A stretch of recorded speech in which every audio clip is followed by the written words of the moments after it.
南阳桥上，张飞面对曹营诸多猛将都不害怕，却唯独害怕此人叫阵。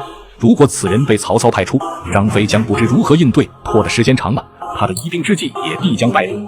那么此人会是谁呢？为何张飞仅仅是3声断吼就能吓退曹操83万大军？当时曹营诸将究竟在害怕什么？血染征袍透甲红，当阳谁敢与争锋？赵云7进7出，护着阿斗突围后，只见张飞横矛立马，单骑立于长板桥上。于是身心俱疲的赵子龙喊出了这辈子当中最怂的一句话：彼得，助我！也就是从这时开始，张飞正式认下了赵云这个四弟。他让赵云过桥找刘备，自己则负责殿后。有人问张飞一个人怎么就敢硬刚曹操几十万大军？这里就体现出了张翼德的胆大心细。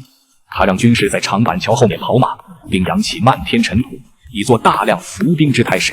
结果这一招还真把曹军给唬住了。文聘就是被吓住的第一个曹军大将。原文中写道：文聘引军追赵云至长板桥，只见张飞倒竖虎须，圆睁环眼，手唾蛇矛，立马桥上。又见桥东树林之后，尘头大起，已有伏后，便勒住马，不敢近前。这就是来自于猛张飞的威慑力，不需要做任何动作，只拿着武器往外一立，浑身上下便散发出了令人胆寒的气势。可以说，张飞的形象活脱脱一尊煞神将士。随后，曹仁、李典、夏侯惇、夏侯渊跃进张辽，张合、许褚等曹营武将都赶到。然而面对这种豪华阵容，张飞却丝毫不惧，依然是怒目横矛，立马于桥上。而他胯下的坐骑更是表现出一副无所屌背的样子，那略的表情似乎是在替张飞发出挑衅，有种你们就放马过来。此时的曹营诸将面面相觑，都不敢轻易妄动。他们一方面畏惧张飞的万人敌气势，另一方面也怕桥后面的伏兵若贸然的冲过去，万一中了埋伏，岂不全都交代在这里？而8员大将止步不前的消息很快的就传到了曹操耳中。曹老板急忙从后军之中赶了过来，而这个时候，张飞更细腻的举动来了。他知道曹操生性多疑，于是便主动叫战，对着曹军的方向发出了惊天动地的第一声怒吼：我乃燕人张翼德也，谁敢与我决一死战？这一声怒吼声如巨雷，气贯长虹，曹军便有了3分惬意。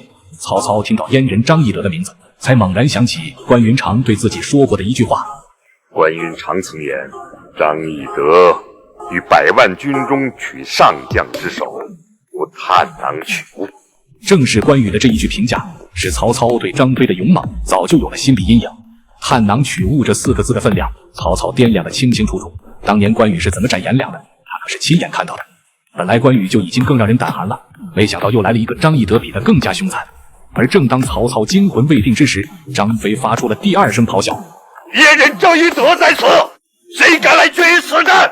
这一声下去，曹操连人带马都往后退了一步，身后的军士也都不自觉地往后撤。紧接着第3声怒吼又传来：战又不战，退又不退，却为何故？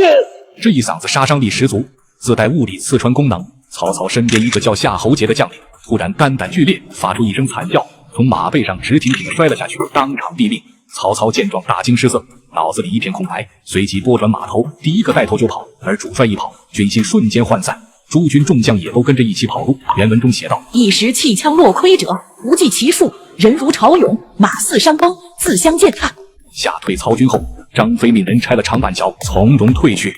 以上便是张飞3声怒吼吓退曹军大军的全部经过。后人读到这里，总会有一个疑问：曹操身边那么多猛将，为何就不敢上去与张飞单挑呢？其实原因已经显而易见了，一方面是因为张飞实在太猛了，曹营诸将都没有把握打赢这样的对手。再说了，曹操也没有下命令让他们上前与张飞单挑，反倒是跟他们强调了张飞的勇猛。那么既然如此，又何必上去当这个显眼包呢？另一方面是因为曹操自己也有所保留，他害怕张飞是真的，同时也担心会中了诸葛亮的埋伏。毕竟在此之前，诸葛亮给曹军带来了很大的伤亡，而正当曹操进退两难之时，张飞却用吼叫声直接吓死了1员将领。这下曹操彻底慌了，心想张飞会不会在某个时刻突然冲过来，像当年关羽砍颜良那样把自己砍了？想到这里，曹操赶紧调转马头开溜。其实说到底，这就是一场心理战的博弈，谁先怯场，谁就败了。当时曹操如果能够克服恐惧，静下心来排除身边这个将领，那么失败的一方就会是张飞，而这名武将便是夏侯渊。为何说曹操派夏侯渊出战，张飞必败呢？要知道在此之前，张飞娶了夏侯渊的侄女夏侯氏为妻，从某种意义上来说，张飞也算是夏侯渊的半个女婿了。张飞的实力强于夏侯渊是毋庸置疑的，但要是把夏侯渊给斩了，回去后他怎么面对自己的妻子？所以夏侯渊出战，张飞定然不敢下死手。而一旦张飞拿不下夏侯渊，曹操就会反应过来，原来张飞并没有想象中那么厉害，紧接着让一小波部队尝试着冲杀过去。如此一来，张飞的疑兵之计也就不攻自破了。这个故事告诉我们，在面对困难时，心态起着至关重要的作用。一个积极勇敢的心态，能让我们爆发出超乎想象的力量。